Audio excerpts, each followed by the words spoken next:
ഇത് ഞാൻ പത്തടിപ്പാലത്ത് നിന്ന് നമ്മുടെ മഞ്ഞുമല ഹോസ്പിറ്റൽ വരെ വന്നു കഴിഞ്ഞാൽ 73 50 ദിവസം ചേട്ടൻ അവിടെ നിന്ന് മീറ്റർ ഇടാൻ പറഞ്ഞ് മീറ്റർ ഇട്ട് പിന്നെ ഇവിടെ വന്നപ്പോ ചേട്ടൻ ഈ വർത്താനം പറഞ്ഞത്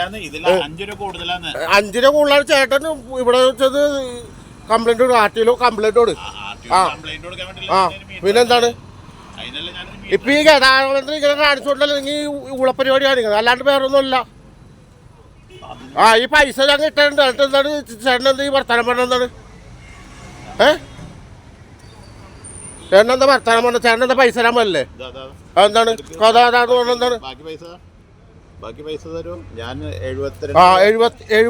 രൂപ 50 ദിവസം പത്തടിപ്പാലത്ത് നിന്ന് ഇവിടെ ഈ നമ്മുടെ മഞ്ഞുമ്മല് ഹോസ്പിറ്റൽ വരെ വന്ന് ഈ പൈസ അല്ലാണ്ട് പിന്നെ എന്താ തരേണ്ടത് എന്തോ ഓക്കേന്ന് നിങ്ങ ഈ മന്ത്രി പറഞ്ഞോണ്ടല്ലേ നിങ്ങൾ മീറ്റർ നിങ്ങൾ ഇപ്പൊ ഈ ആളെ മുതലെടുക്കണേ നിങ്ങൾ കംപ്ലൈന്റ് ഉള്ളത്